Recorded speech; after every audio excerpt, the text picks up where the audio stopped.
Hello बच्चों। तो last class में वेक्टर में हम लोगों ने क्या सीखा था? Parallelogram of law of vector addition.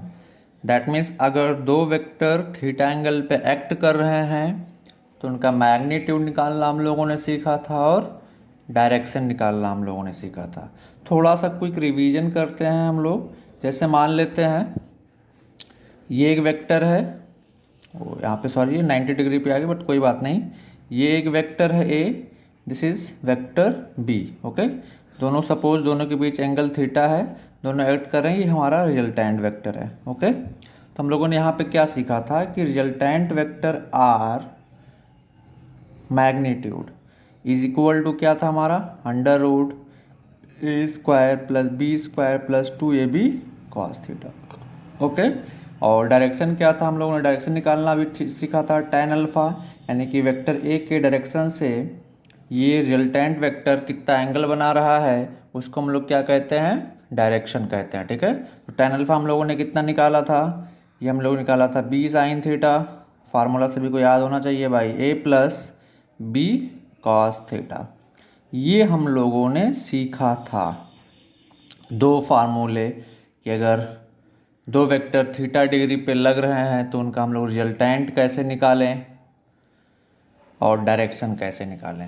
फिर वहीं पे हम लोगों ने ये भी सीखा था बच्चों कि सपोज ये एक वेक्टर है, वेक्टर ए, ये कोई दूसरा वेक्टर है, वेक्टर बी, तो इनका मैक्सिमम मैग्नीट्यूड पॉसिबल, अगर ये थीटा डिग्री पे लग रहे हैं, इनका मैक्सिमम मैग्नीट्यूड पॉसिबल वो हम लोगों ने कितना देखा था? A plus B. Minimum magnitude possible ये हम लोग कितना देखा था? A minus B, mod of A minus B, या फिर बेटर होगा इसको। ओके, जहाँ पे ये ए क्या है? Magnitude of vector A, B क्या है? Magnitude of vector B. Similarly यहाँ पे ए क्या है? Magnitude of vector A, B क्या है? Magnitude of vector B.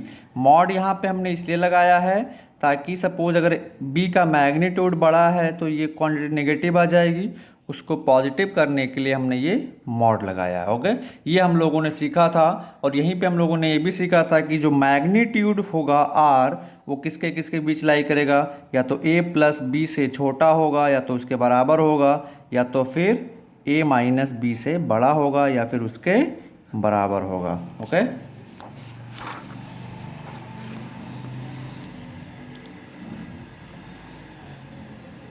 That means कि अगर दो vector a and b theta degree पे लग रहे हैं तो इसका जो मैग्नीट्यूड होगा वो या तो a प्लस बी, ए क्या है? Magnitude of vector a, b क्या है? Magnitude of vector b। यहाँ पे हमने मॉड क्यों लगाया है? कंफ्यूज होने की ज़रूरत नहीं है, a is magnitude of vector a, b is magnitude of vector b। Okay, so further अगर हम लोग इसको और सिंप्लीफाई करके लिख सकते हैं, mod of vector R magnitude of resultant vector will be less than mod of A plus mod of B. Other language में शुड बी ग्रेटर देन और equal to mod of vector A minus mod of vector B. ये हमने mod लगाया magnitude of vector A, ये mod B मतलब magnitude of vector b.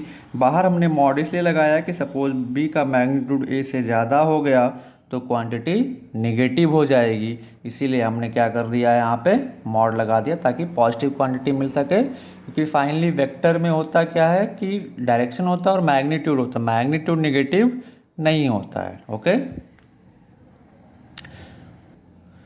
तो अब छोटा सा क्वेश्चन एक सॉल्व करते हैं हम लोग। जैसे मान लो मैं एक क्वेश्चन देता हूँ कि दो वेक्टर 10 न्यूटन और suppose 4 Newton, 10 newton and 4 Newton, ठीक है, थीटा डिग्री पे एक्ट कर रहे हैं, तो इनका रिजल्टेंट कितना हो सकता है? तो यहाँ से हम लोग क्या बोल सकते हैं? Maximum value of magnitude of resultant vector कितना पॉसिबल है? 10 प्लस 4 कितना आ जाएगा? ये 14 न्यूटन। ओके, मिनिमम मैग्नीट्यूड कितना पॉसिबल है? R minimum 10 minus 4 is equal to 6 newton. That means maximum magnitude 14 से ज़्यादा हो ही नहीं सकता है। मिनिमम 6 से कम नहीं हो सकता है। तो जो रिजल्टेंट होगा वो 14 और 6 के बीच लाई करेगा। That means resultant vector will lie between 14 and 6। Okay, यानी कि इन दो वेक्टर्स का रिजल्टेंट 6 के या तो बराबर 6 के या तो बराबर होगा या तो उससे बड़ा होगा। सिमिलरली 14 से या तो छोटा होगा या तो उससे बराबर होगा। इन दोनों वेक्टर्स किसी भी एंगल पे लग जाएं, 14 से बड़ा इनका रिजल्टेंट पॉसिबल नहीं है। सेम तरीके से ये दोनों वेक्टर कितने भी एंगल पे लग जाएं, 6 से ज़्यादा इनका मैग्नीट्यूड 6 से कम इनका मैग्नीट्यूड नहीं हो सकता है। ठीक है, जैसे मैं पूछूं सिमिलरली यहीं पे कि दो vector 10 newton 4 newton are acting at a point, their magnitude of resultant vector में भी ऑप्शन दे दूं मैं 15 न्यूटन पहला ऑप्शन, तो क्या 15 न्यूटन पॉसिबल है? नहीं, क्योंकि मैक्सिमम कितना हो सकता है? 14 हो सकता है, तो 15 न्यूटन का ऑप्शन गलत है। अगला क्वेश्चन हमारा इसी पे होगा, आइए इसको सॉल्व करते हैं। आइए हम लोग एक क्वेश्चन सॉल्व करते हैं। ओके, क्वेश्चन देखें, क्वेश्चन क्या कह रहा है? 2 vector of 8 newton and 7 Newton, 2 vector of 8 Newton and 7 Newton acting at a point, then magnitude of resultant vector में भी। आपको कुछ नहीं दिया हुआ यहाँ पे, सिंपली क्या बोल दिया है कि 2 vector of magnitude 8 newton and 7 newton acting at a point, then magnitude of resultant में भी। सिर्फ इतना पूछ लिया है। तो हम लोगों ने क्या देख चुके हैं अभी तक के क्लास में कॉन्सेप्ट से कि इस वेक्टर का जो मैग्नीट्यूड होगा मैक्सिमम कितना होगा। मैक्सिमम मैग्नीट्यूड निकाले तो कितना आ जाएगा? 8 + 7 is equal to 15 newton. This is maximum. 8 + 7 is equal to 15 newton. Minimum कितना हो जाएगा? मिनिमम कितना हो जाएगा बोलो? 8 - 7 1 न्यूटन। मतलब किसी भी एंगल पे लगे ये 8 न्यूटन और 7 न्यूटन के वेक्टर, इसका मैग्नीट्यूड रिजल्टेंट का 15 से ज़्यादा नहीं हो सकता है, क्योंकि मैक्सिमम ही 15 है। सेम तरीके से 1 न्यूटन से कम नहीं हो सकता है रिजल्टेंट वेक्टर का मैग्नीट्यूड, क्योंकि मिनिमम वैल्यू ही रिजल्टेंट वेक्टर की 1 न्यूटन है। तो कितना होगा? 1 न्यूटन और 15 न्यूटन के बीच में कुछ भी हो सकता है, इंक्लूडिंग 1 न्यूटन एंड 15 न्यूटन। मतलब 1 हो सकता है, 2 हो सकता है, 3 हो सकता है, 4 हो सकता है। मतलब 1 से लेकर 15 तक कुछ भी हो सकता है, लेकिन 1 से कम नहीं हो सकता है, 15 से ज़्यादा नहीं हो सकता है। तो अब आइए हम लोग ऑप्शन पे आते हैं। ऑप्शन क्या क्या दिया हुआ है? पहला ऑप्शन 16 न्यूटन, 16 न्यूटन 15 से ज़्यादा है। 16 न्यूटन का फोर्स 15 से ज़्यादा है, तो क्या ये पॉसिबल है? नहीं, पहला ऑप्शन गलत हो गया। बी ऑप्शन पे आते हैं। बी ऑप्शन क्या बोला? 10 न्यूटन। अब ध्यान से देखें तो 10 न्यूटन क्या 15 से छोटा है? 1 से बड़ा भी है, तो this is possible. So correct option is B. क्या 0 न्यूटन पॉसिबल है? नहीं, क्योंकि 0 न्यूटन 1 से छोटा है, और जबकि रिजल्टेंट वेक्टर का मैग्नीट्यूड 1 से कम नहीं हो सकता है, तो ये ऑप्शन गलत है। सेम तरीके से 18 न्यूटन, 18 न्यूटन क्या है यहाँ पे? 15 न्यूटन से ज़्यादा है, जबकि 15 से ज़्यादा नहीं हो सकता है, तो दिस इज रॉन्ग। तो हमारा करेक्ट ऑप्शन क्या हो जाएगा बच्चों? बी हो जाएगा। और दूसरा क्वेश्चन इस पे सॉल्व करते हैं। तो देखते हैं बच्चों दूसरा क्वेश्चन क्या कह रहा है। दूसरा क्वेश्चन कह रहा है कि 10 newton and 20 newton, 10 newton and 20 Newton forces are acting at a point. 10 Newton and 20 Newton forces are acting at a point. Their resultant may be. उसके रिजल्टेंट के बारे में पूछ रहा है, कितना हो सकता है। 4 ऑप्शन दिए हुए हैं, हम लोगों को करेक्ट ऑप्शन आइडेंटिफाई करना है। ओके, सो फिर से मैं एक बार क्वेश्चन पढ़ता हूँ। 10 newton and 20 newton forces are acting at a point, their resultant में बी।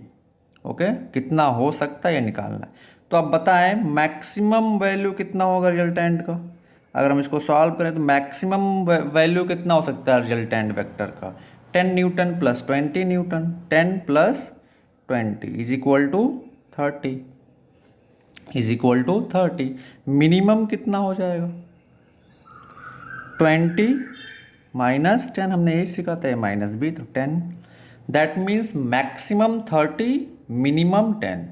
इसका मतलब रिजल्टेंट का जो मैग्नीट्यूड होगा वो 10 से लेकर 30 तक कुछ भी हो सकता है, including 10 and 30।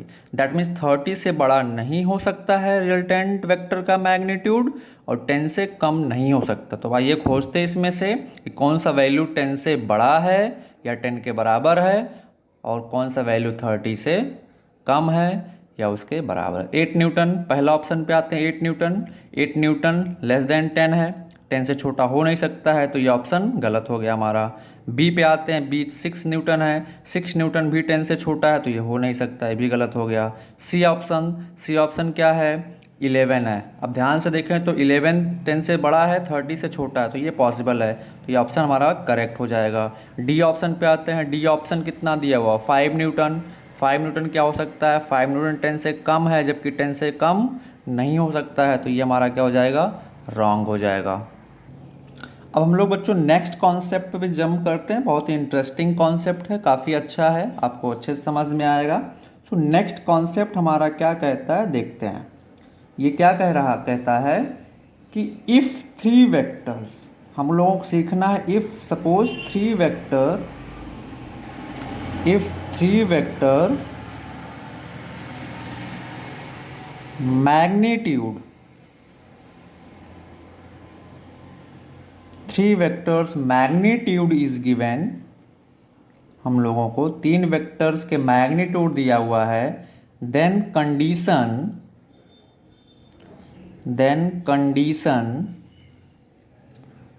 When their sum will be 0। ठीक है, अगर हमको 3 वेक्टर के मैग्नीट्यूड दे दिया जाए सिर्फ क्वेश्चन में, जैसे 8 10 20 दे दिया, हमने पूछ लिया क्या इनका मैग्नीट्यूड कभी 0 हो सकता है, ठीक है, तो वही हम लोग एक केस बना के पढ़ते हैं कि if 3 vectors magnitude is given, if 3 vectors magnitude is given, then condition when their resultant will be 0, sorry यहाँ पे रिजल्टेंट होगा, when their resultant will be 0। okay, if 3 vectors magnitude is given, then condition when their resultant will be 0। तो हम आप लोग हमको बताएं, हमने बोला था कि 3 वेक्टर्स अगर साइक्लिक मैनर में ट्रायंगल में लग रहे हैं तो उनका समेशन क्या होता था, 0। हमने लास्ट क्लास में देखा था कि अगर suppose 3 vectors, vector A, vector B and vector C, if 3 vectors acting along the triangle side of a triangle and they are acting in a cyclic manner, cyclic manner यहाँ पे देखें तो एक साइकिल फॉलो हो रहा है, ए का head, then B का हेड, देन सी का हेड। दैट मीन्स हम लोग अगर ध्यान से देखें तो ए के हेड पे क्या है, बी का टेल, बी के हेड पे क्या है, सी का टेल, ए के हेड पे क्या है, या सी के हेड पे क्या है, ए का टेल। तो ये एक साइक्लिक मैनर में लग रहे हैं। इस कॉन्सेप्ट को मैं लास्ट क्लास में डिस्कस कर चुका था। तो यहाँ से हम लोग क्या देखते हैं कि इनका रिजल्टेंट जो होगा, हम लोग क्या लिखते थे, A plus B plus C will be 0। That means vector addition of these 3 vectors will be 0। ये हम लोगों ने देखा था।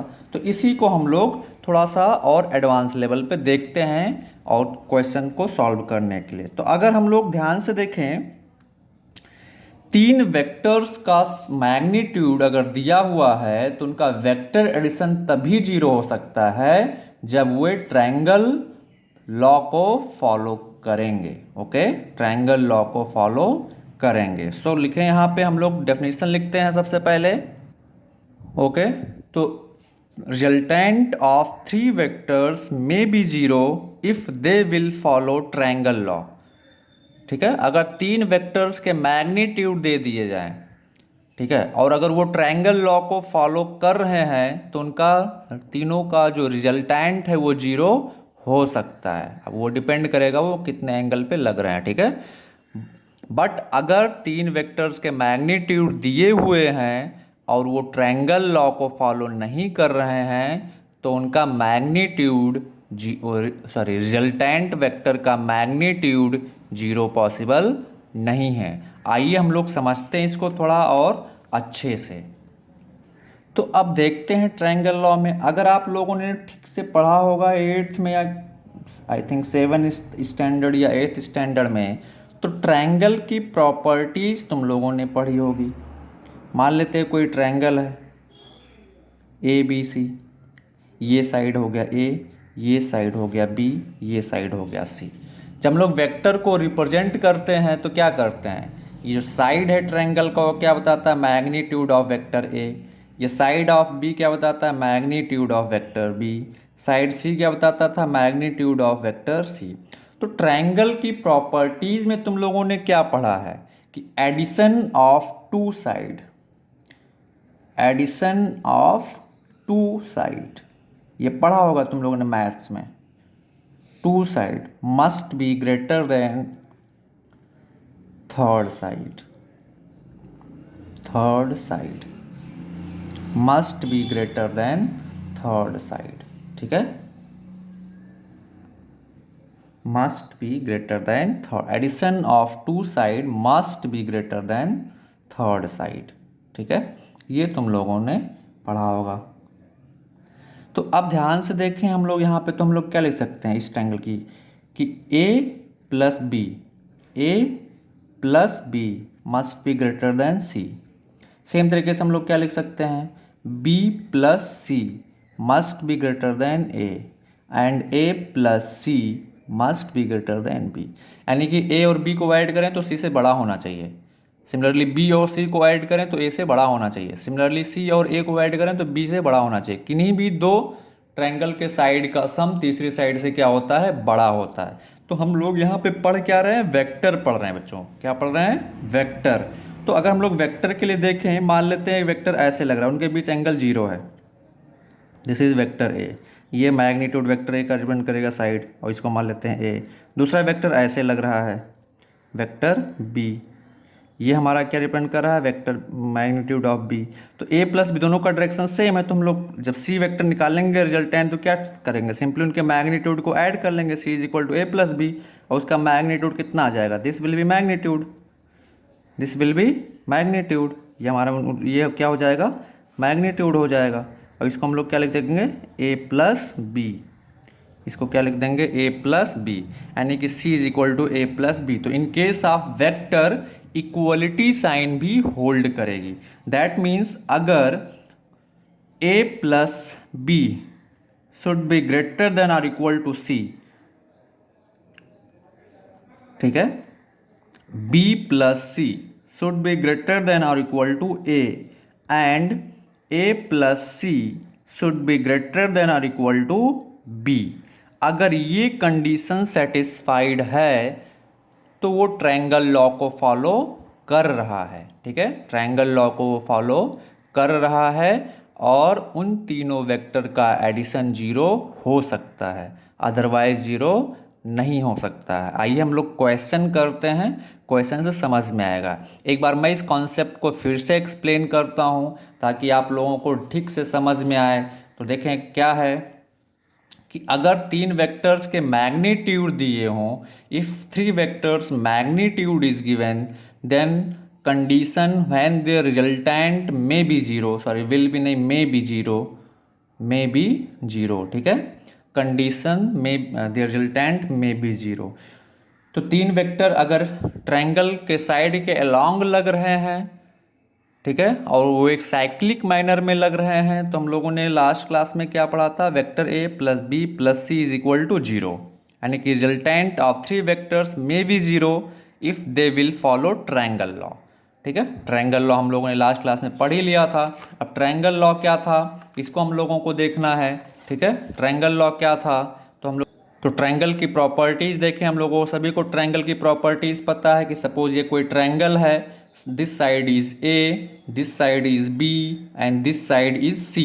तो होता क्या है कि इस ट्रायंगल में किन्हीं भी दो साइड का सम जो होता है वो तीसरी साइड से बड़ा होता है। ट्रायंगल की प्रॉपर्टीज से हम लोगों ने निकाल लिया।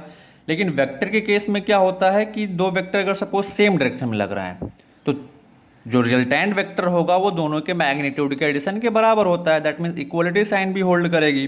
तो तीन वेक्टर्स का रिजल्टेंट कब जीरो होगा, तीन वेक्टर का रिजल्टेंट कब जीरो होगा, कब जीरो हो सकता है, अगर तीन वेक्टर दिए हुए हों, हमको 4-5 ऑप्शन दिए हुए हों और पता लगाना हो कि तीनों में से ऑप्शंस में से किन वेक्टर्स का समेशन जीरो हो सकता है, तो कैसे पता लगाएंगे।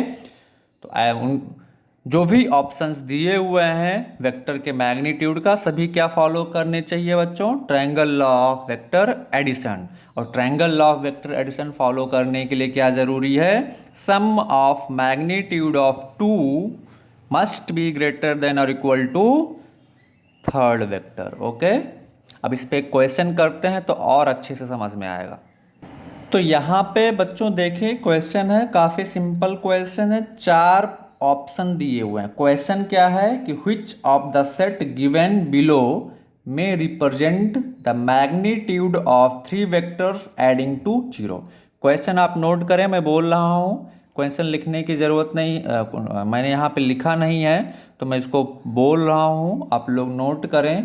क्वेश्चन ये है कि which of the set which of the set given below which of the set given below may represent the magnitude of 3 vectors adding to 0।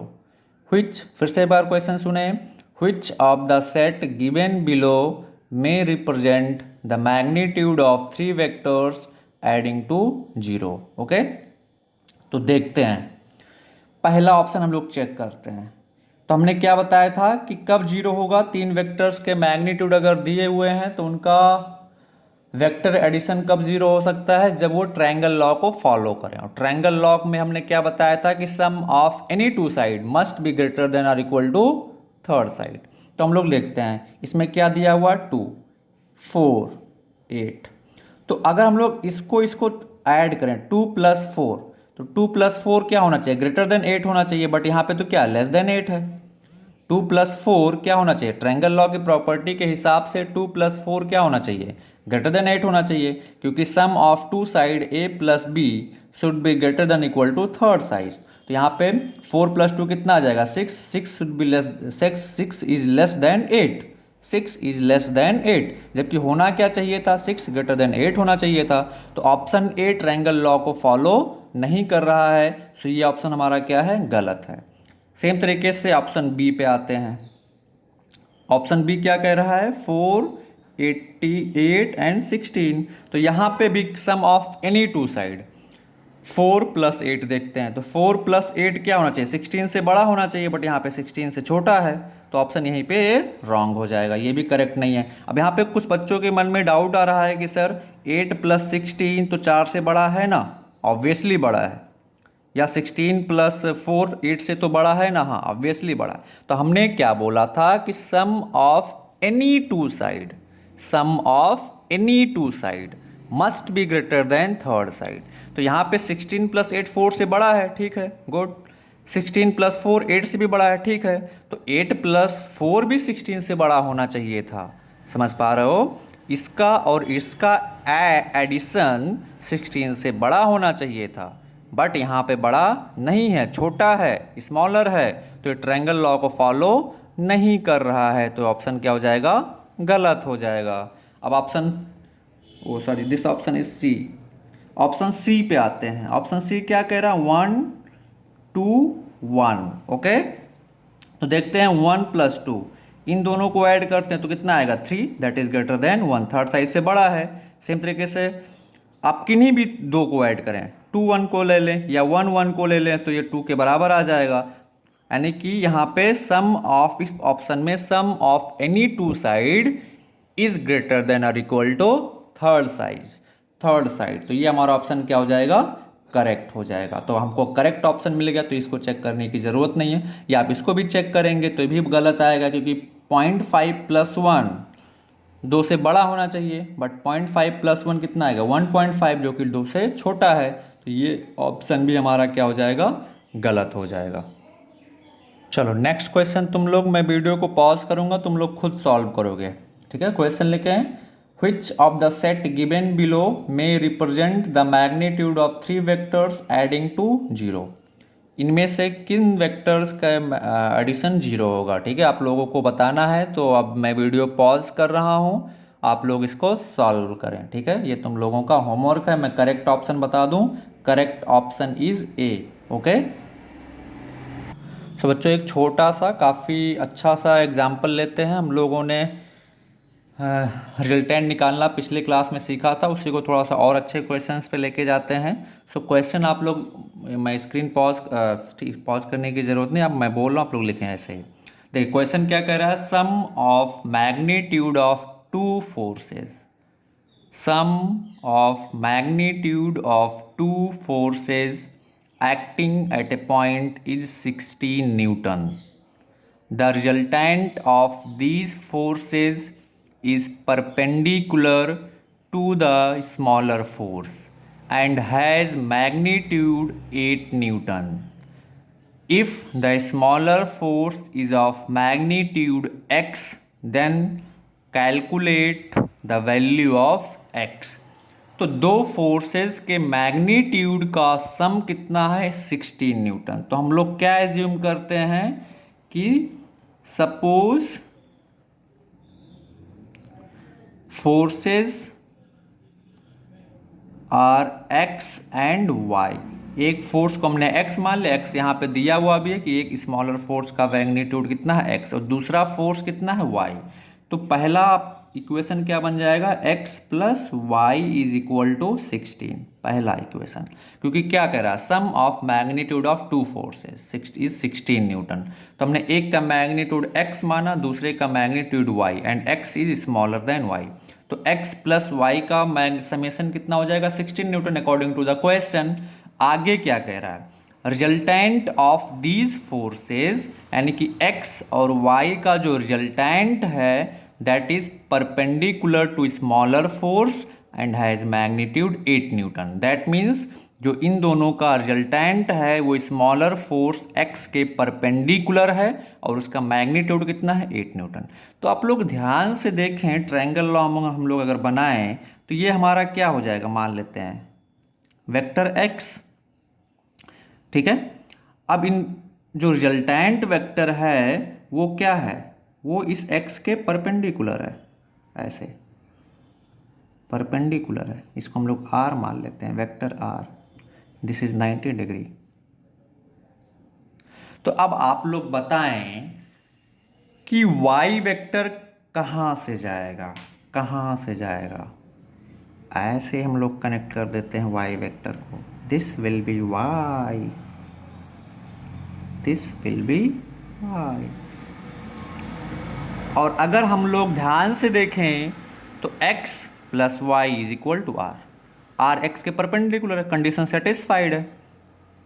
अब अगर हम लोग ट्रायंगल लॉ में इसको पैरेललोग्राम लॉ में इसको लेके जाएं तो इस वेक्टर को हम लोग पैरेलली शिफ्ट कर सकते हैं। पैरेलल शिफ्टिंग में आप लोगों को पता है, इस वेक्टर को हम लोग ऐसे शिफ्ट कर सकते हैं, यहाँ से इसे उठा के यहाँ ले आए y, तो ये हमारा एक पैरेललोग्राम बन गया।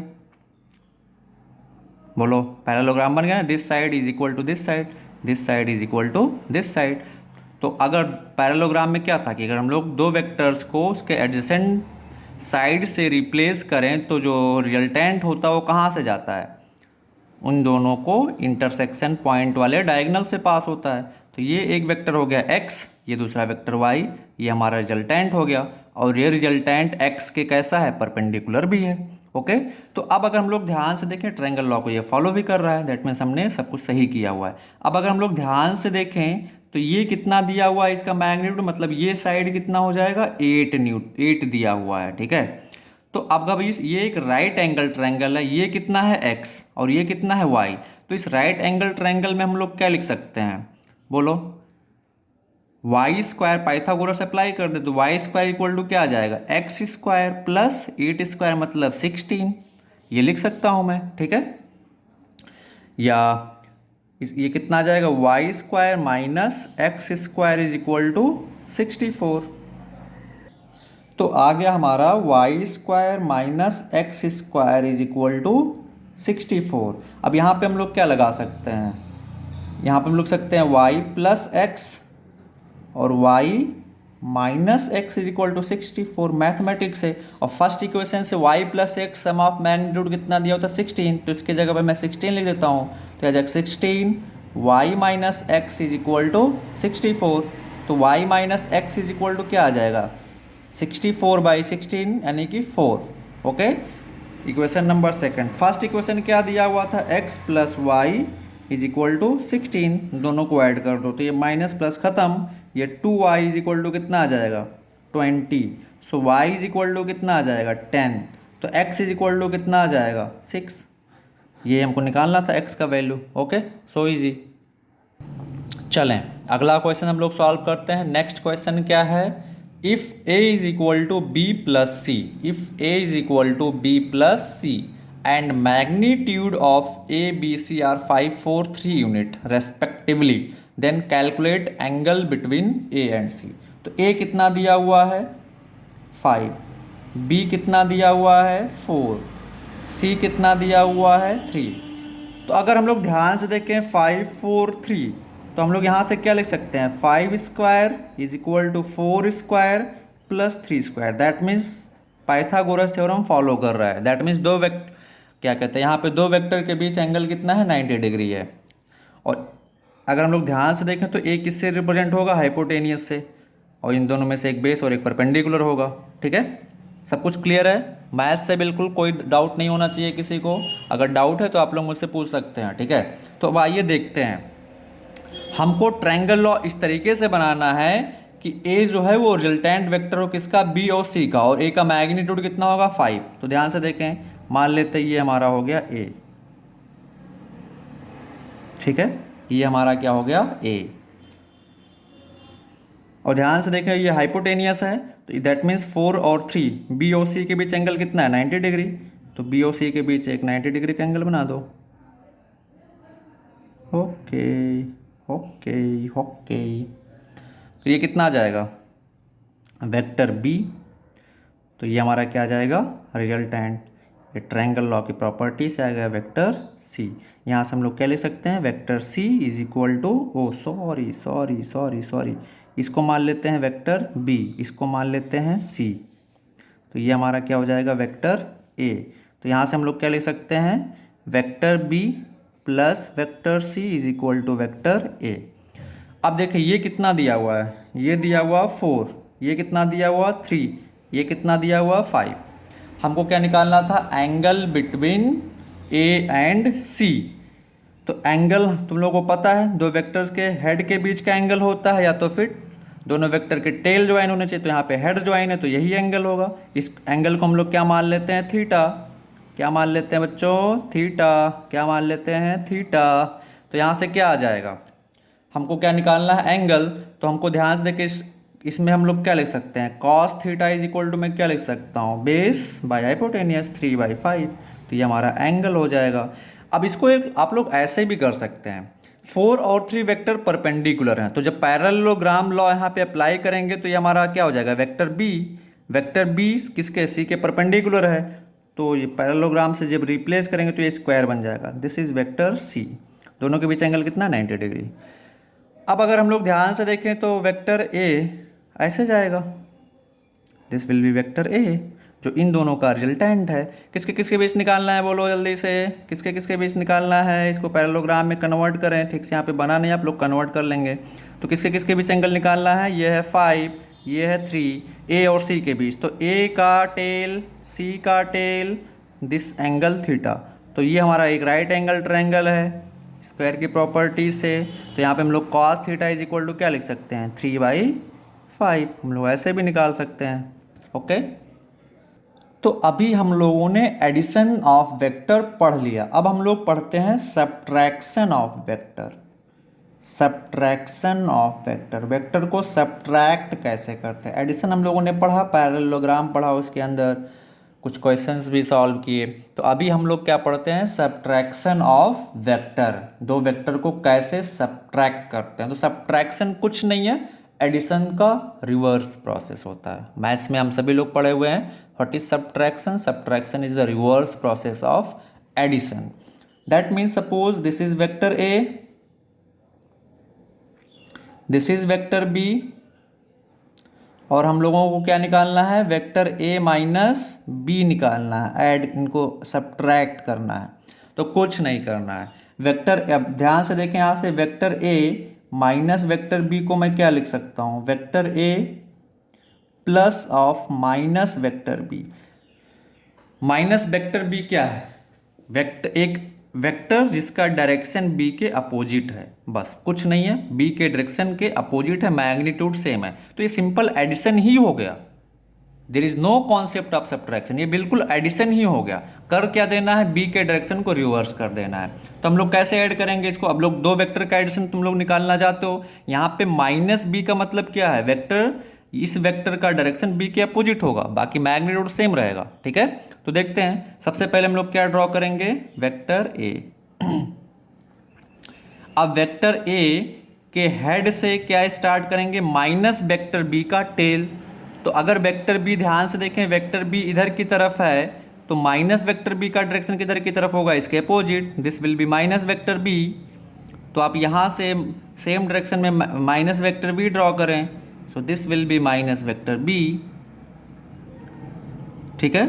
और यहाँ से हम लोग स्टार्ट किए थे, यहाँ से एक वेक्टर ड्रॉ करें जिसका हेड कहाँ पे होगा, vector b minus vector b के हेड पे होगा, तो this will be resultant vector r. तो यहाँ पे हम लोग ध्यान से देखें तो क्या आ जाएगा, vector a plus of minus vector b is equal to vector r, या यहाँ से क्या आ जाएगा, vector A minus vector b is equal to vector r. So easy, ठीक है। तो हम लोगों ने ट्रायंगल लॉ में देखा, ठीक है, कि हम लोगों को ट्रायंगल लॉ से वेक्टर ए माइनस बी कैसे निकाला हम लोगों ने। अब हम लोग निकालना सीखेंगे इसका मैग्नीट्यूड, कि वेक्टर ए माइनस बी का मैग्नीट्यूड कैसे निकाले। तो इसको भी ट्रायंगल लॉ, पैरेललोग्राम लॉ से ही सॉल्व करते हैं। अभी आप लोग थोड़ा सा दिमाग लगाएं तो क्या था हमारा पैरेललोग्राम लॉ, वेक्टर ए, ये वेक्टर बी,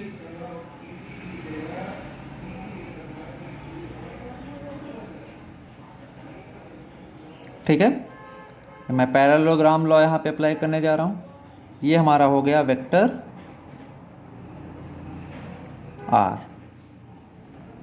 ये दोनों के बीच एंगल, ए और बी के बीच एंगल कितना था, थीटा। तो यहाँ से हम लोगों ने क्या निकाला था, vector r is equal to vector a plus vector b. But इस बार हमको वो नहीं निकालना है, हमको रिजल्टेंट निकालना है, क्या, vector are dash is equal to a minus B. तो अब ध्यान से अगर तुम लोग देखो तो वेक्टर आर डैश को मैं क्या लिख सकता हूँ, यहाँ से vector a plus of minus vector b. Minus vector b का मतलब इस बी का डायरेक्शन अपोजिट, तो अपोजिट क्या आ जाएगा, ऐसे आप ड्रॉ कर दो, this will be minus vector B, okay. तो ये एक वेक्टर है, दूसरा वेक्टर ये है। अब इसको अगर हम लोग पैरेललोग्राम की साइड से रिप्लेस करें तो क्या आ जाएगा, ये हमारा पैरेललोग्राम बन जाएगा, दिस विल बी पैरेललोग्राम। अब एक वेक्टर ये है, वेक्टर ए, ये हमारा माइनस वेक्टर बी, तो इसका रिजल्टेंट कहाँ से जाएगा, ऐसे जाएगा, this will be the resultant vector are dash. और वेक्टर आर डैश को हम लोग क्या लिख सकते हैं, यहाँ से vector are dash is equal to क्या आ जाएगा, vector a plus this vector, और ये वेक्टर कितना, माइनस वेक्टर बी, या इसको हम लोग सिंपली बोल सकते हैं वेक्टर ए माइनस वेक्टर बी। अब ध्यान से देखें, ये वेक्टर और ये वेक्टर के बीच एंगल कितना है, ये पूरा एंगल कितना होगा, 180, ये थीटा दिया हुआ है, तो ये कितना आ जाएगा, 180 minus theta, 180 minus theta, okay. तो अभी हमारे पास दो वेक्टर हैं, वेक्टर ए माइनस वेक्टर बी, और दोनों के बीच एंगल कितना है 180 माइनस थीटा। ठीक है, दोनों के बीच एंगल कितना है बच्चों 180 माइनस थीटा। तो इसका जो रिजल्टेंट होगा वेक्टर आर डैश, उसको हम लोग मैग्नीट्यूड उसका हम लोग कैसे निकाल सकते हैं, mod of vector are dash is equal to under root इसका मैग्नीट्यूड ए स्क्वायर प्लस इसका magnitude B square plus 2ab cos, इन दोनों के बीच एंगल कितना है 180 माइनस थीटा। तो ये आ जाएगा 180 माइनस थीटा। तो मैग्नीट्यूड ऑफ वेक्टर आर कितना जाएगा यहाँ से, अंडर रूट ए square plus B square minus 2ab cos theta. Okay, जहाँ पे थीटा क्या है, थीटा क्या है वेक्टर ए और बी के बीच का एंगल। यहाँ पे बहुत लोग कंफ्यूज रहते हैं बच्चों, अगर वेक्टर ए एंड बी के बीच एंगल थीटा दिया हुआ है, एंगल कितना दिया हुआ थीटा, और हमसे पूछा है vector find out vector mod of vector A minus B.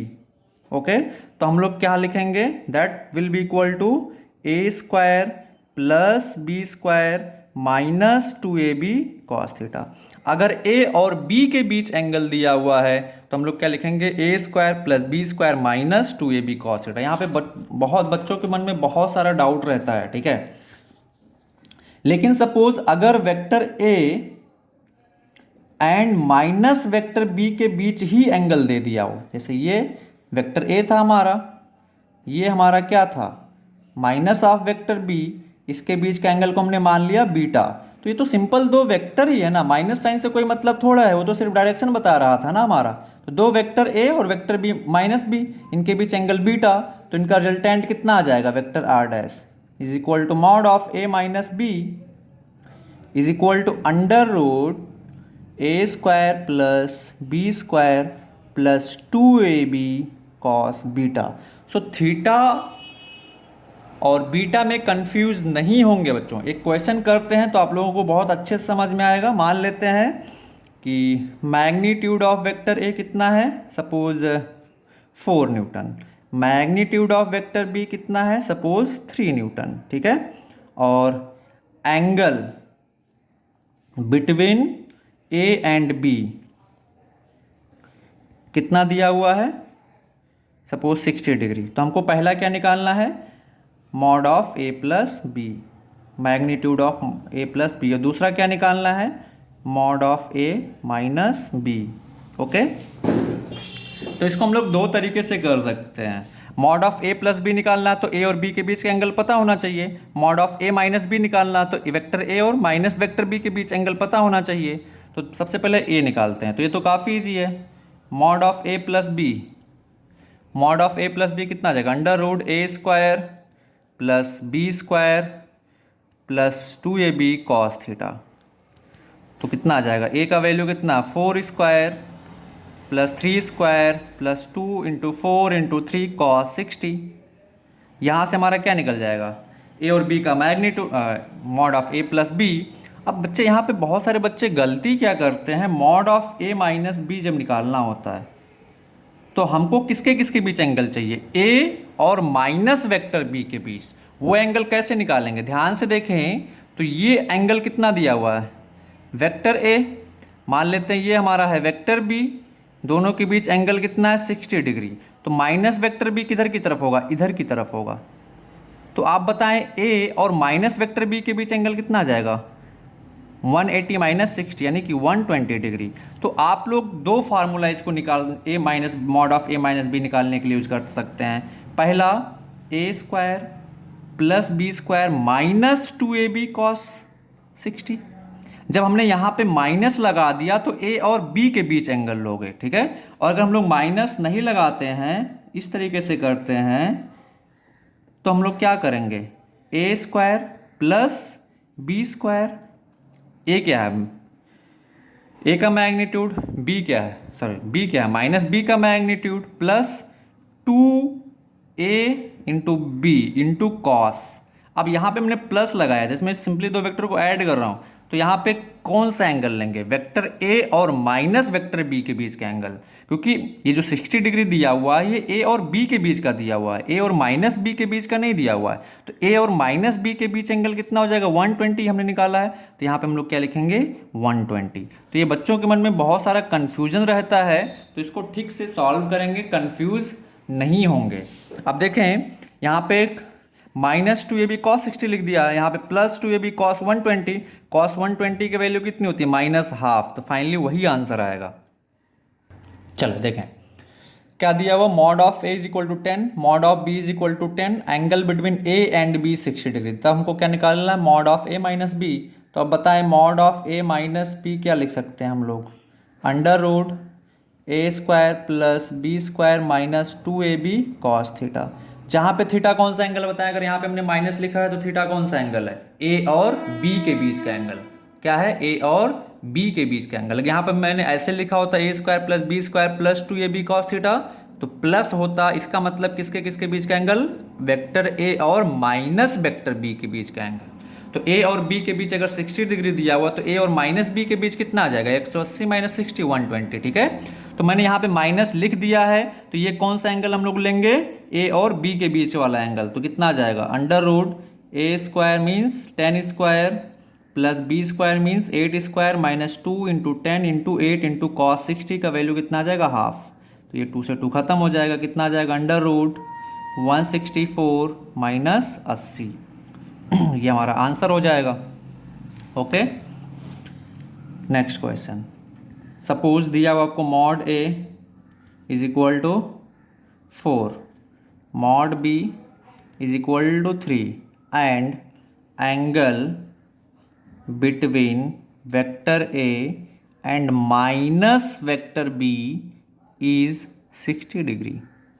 तो आपको पहला क्या निकालना है, mod of a minus mod of b, and दूसरा क्या निकालना है, mod of a plus mod of b, यानी कि रिजल्टेंट निकालना है। तो कंफ्यूज नहीं होंगे, मैं बार बार बोल रहा हूँ कि एंगल पे ध्यान देना है, किसके किसके बीच एंगल दिया हो, a और माइनस b। तो हम लोग क्या मान लेते हैं, पहला जब हम लोग कैलकुलेट करने जाएंगे तो क्या लिखते हैं, इसको हम लोग वेक्टर a मान लेते हैं, इसको हम लोग वेक्टर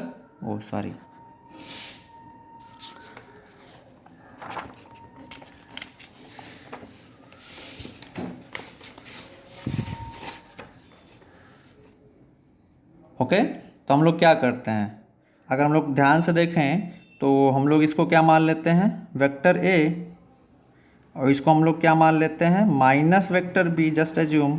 और a और माइनस b के बीच एंगल कितना दिया हुआ, 60 डिग्री। इसका मैग्नीट्यूड दिया हुआ है, इसका मैग्नीट्यूड दिया हुआ है, तो मैग्नीट्यूड तो नेगेटिव हो नहीं सकता है। मॉड ऑफ b कितना दिया हुआ, 3, यानी कि एक वेक्टर है मैग्नीट्यूड 3, दूसरा वेक्टर है माइनस वेक्टर b जिसका मैग्नीट्यूड ये 4 है, दूसरा वेक्टर माइनस वेक्टर बी है जिसका मैग्नीट्यूड कितना दिया हुआ 3, दोनों के बीच एंगल 60 डिग्री है। हमको क्या निकालना है, mod of a minus B.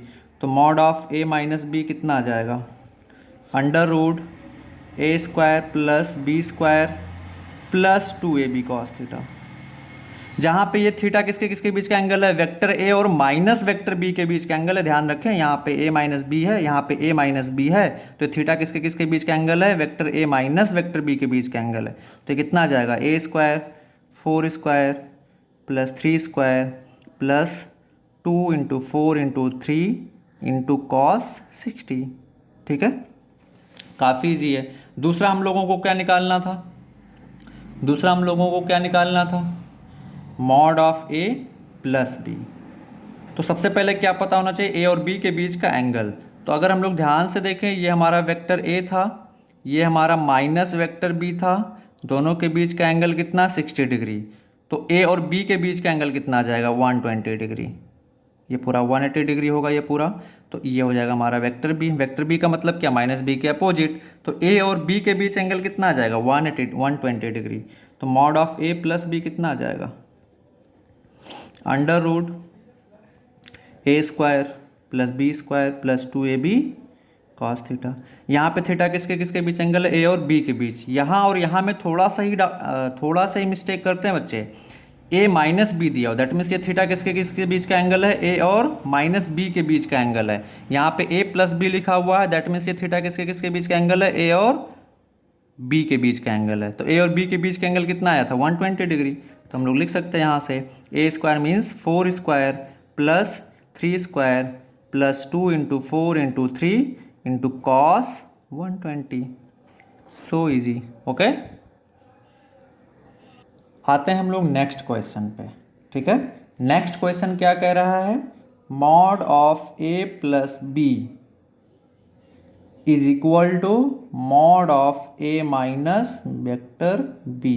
तो ए और बी के बीच एंगल कितना है ये हम लोगों को बताना है। ठीक है, दो वेक्टर्स दिए हुए हैं, mod of A plus B और mod of A minus B. ठीक है, mod of A plus B and mod of A minus B. हम लोगों को किसके किसके बीच का एंगल निकालना है, ए और बी के बीच का एंगल निकालना है। तो mod of A plus B को हम लोग क्या लिख सकते हैं, under root A square plus B square plus 2ab cos theta. Mod of A minus B को हम लोग क्या लिख सकते हैं, A square plus B square minus 2ab cos theta. अब ध्यान से देखें, यहाँ पे हमने माइनस लगा दिया है, तो ये थीटा किसके किसके बीच का एंगल है। भले हम लोग ए माइनस बी निकाल रहे हैं, बट थीटा किसके बीच लेंगे, ए और बी के बीच। दोनों साइड स्क्वायर कर दो, तो ये क्या आ जाएगा, A square plus B square plus 2ab cos theta is equal to A square plus B square minus 2ab cos theta. तो ये A B, A square B square cancel out हो जाएगा, इसको इधर ले आओ तो ये क्या आ जाएगा, 4ab cos theta is equal to 0। तो cos theta is equal to क्या आ जाएगा, 0। थीटा अगर कॉस थीटा 0 तो थीटा की वैल्यू कितनी आ जाती है, 90 डिग्री। दैट मीन्स दोनों वेक्टर किस एंगल पे लग रहे हैं, 90 डिग्री पे लग रहे हैं। ओके, तो आइए हम लोग पढ़ते हैं कंपोनेंट ऑफ वेक्टर। तो कंपोनेंट ऑफ वेक्टर क्या कहता है, any vector can be resolve into mutually perpendicular direction. Any vector can be resolve into mutually perpendicular direction. That means अगर एक सपोज ये वेक्टर ए है, तो इसके हम लोग दो कंपोनेंट कर सकते हैं म्यूचुअली परपेंडिकुलर डायरेक्शन में, जिसका रिजल्टेंट क्या होगा, वेक्टर ए के बराबर ही होगा। तो ये हमारा वेक्टर था, हमने एक कंपोनेंट हॉरिजॉन्टल डायरेक्शन में लिया इसका, तो दूसरा कंपोनेंट क्या हो जाएगा, इसके परपेंडिकुलर। तो हॉरिजॉन्टल के परपेंडिकुलर क्या होता है, वर्टिकल। तो दूसरा कंपोनेंट ये हो जाएगा। अब एक कंपोनेंट ये, दूसरा कंपोनेंट ये, इन दोनों कंपोनेंट का जो रिजल्टेंट होगा वो कितना होगा, ए होगा। ठीक है, इसी डायरेक्शन में। सेम तरीके से सपोज कोई वेक्टर ऐसे लग रहा है, वेक्टर ए, इसके कंपोनेंट लेने हैं हम लोगों को। ठीक है, म्यूचुअली परपेंडिकुलर डायरेक्शन में। तो एक कंपोनेंट अगर हमने हॉरिजॉन्टल में ले लिया ऐसे, दूसरा कंपोनेंट क्या हो जाएगा, वर्टिकल में, इस डायरेक्शन में, इसके परपेंडिकुलर। ओके, और इन दोनों को जब हम लोग ऐड करेंगे वेक्टर मेथड से, तो रिजल्टेंट कितना आ जाएगा, वेक्टर ए के डायरेक्शन में आ जाएगा और मैग्नीट्यूड इसके बराबर होगा। सेम तरीके से सपोज ये कोई हमारा वेक्टर ए है, ठीक है, ये हमारा कोई वेक्टर ए है, इसके कंपोनेंट लेने हैं। तो एक कंपोनेंट अगर हमने वर्टिकल डायरेक्शन में ले लिया, तो दूसरा कंपोनेंट क्या आ जाएगा, हॉरिजॉन्टल में। अब बहुत सारे बच्चों के मन में कन्फ्यूजन रहता है कि सर अगर ये एक कंपोनेंट हो गया, ठीक है, वर्टिकल में, तो दूसरा कंपोनेंट इस कंपोनेंट के परपेंडिकुलर होगा 90 डिग्री पे, तो आप इधर ही क्यों ले रहे हैं, ऐसे दूसरा कंपोनेंट इधर क्यों ले रहे हैं, ये भी तो परपेंडिकुलर डायरेक्शन है, ये क्यों नहीं ले रहे हैं आप। ये बच्चा इसलिए नहीं होता है क्योंकि वेक्टर को क्या फॉलो करना चाहिए, ट्रायंगल लॉ या पैरेललोग्राम लॉ। अगर दो वेक्टर ऐड हो रहे हैं तो क्या फॉलो होना चाहिए, पैरेललोग्राम लॉ। पैरेललोग्राम लॉ क्या कहता है कि अगर हम लोग दो वेक्टर को एडजेसेंट साइड से रिप्लेस करें, तो थर्ड वेक्टर यानी कि जो रिजल्टेंट वेक्टर है वो कहाँ से पास होता है, दोनों के इंटरसेक्शन पॉइंट से, और डायगनल वो एक जो कॉमन डायगनल होता है इंटरसेक्शन पॉइंट का, वही रिप्रेजेंट करता है। तो अगर हम मान लेते हैं हम लोग इधर की तरफ रिप्रेजेंट कर देते हैं, तो ये तो वेक्टर ए का ही हम लोगों ने कंपोनेंट लिया है, तो ये रिजल्टेंट होगा ना, वेक्टर ए का ही तो हम लोग कंपोनेंट कर रहे हैं, तो ये रिजल्टेंट होगा। तो अगर हम लोगों ने एक वेक्टर ये लिया है, तो दूसरा वेक्टर क्या लेना पड़ेगा हमको, ये।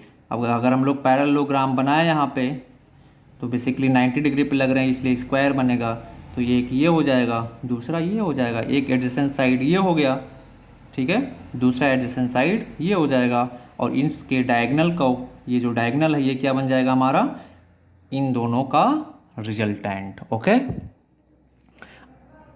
इसलिए हम लोग ये कंपोनेंट इधर की तरफ नहीं लेते हैं, क्योंकि इधर की तरफ लेंगे तो रिजल्टेंट जो है वो इधर से पास होना चाहिए था, लेकिन रिजल्टेंट किधर की तरफ है एक्चुअल में, इधर की तरफ, तो ये हम लोग इसलिए इसको नहीं लेते हैं। ठीक है, ओके, तो मान लेते हैं ये एक्स एक्सिस वाई एक्सिस एक वेक्टर एक्स एक्सिस से थीटा डिग्री एंगल पे लग रहा है। इसका हम लोगों को दो कंपोनेंट करना है, एक एक्स कंपोनेंट और दूसरा y component, mutually perpendicular direction में। तो हम लोग एक पैरेललोग्राम कंस्ट्रक्ट कर लेते हैं। देखें, पैरेललोग्राम स्क्वायर से या रेक्टेंगल से रिप्लेस हो जाता है कब, जब वेक्टर्स 90 डिग्री पे होते हैं। तो ये कंपोनेंट ये होगा इसका, दूसरा कंपोनेंट ये होगा इसका, हम लोग डिस्कस कर चुके हैं। ठीक है, दोनों म्यूचुअली परपेंडिकुलर है और ये डायगोनल है।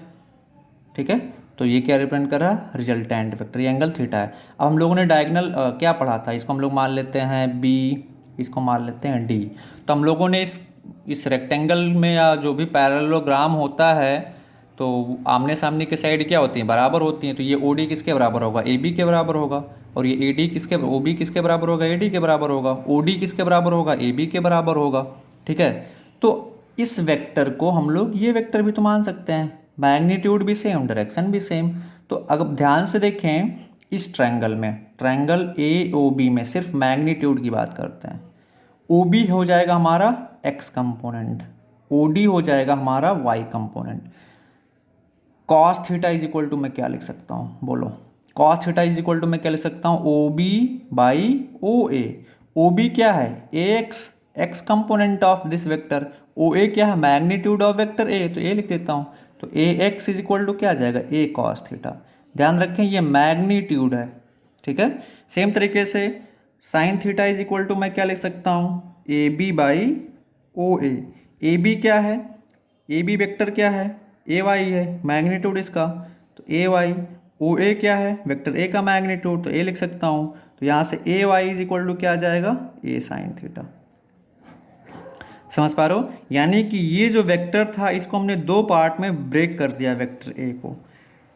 एक इस डायरेक्शन में कंपोनेंट ए एक्स, ये एंगल थीटा है जो कितना था हमारा, ए कॉस थीटा, और दूसरा वाई डायरेक्शन में जो कंपोनेंट हमारा कितना था, ए वाई, और ये ए वाई किसके बराबर था, ए साइन थीटा। ये किसके बराबर आया था हमारा, ए साइन थीटा। तो अब अगर हम लोग वेक्टर एडिशन से इसको देखें तो देखें सेम रिजल्ट आएगा, वेक्टर ए एक्स,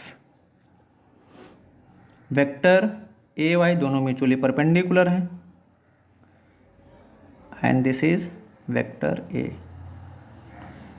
तो यहाँ से हम लोग vector a is equal to क्या ले सकते हैं, vector a x plus vector a Y.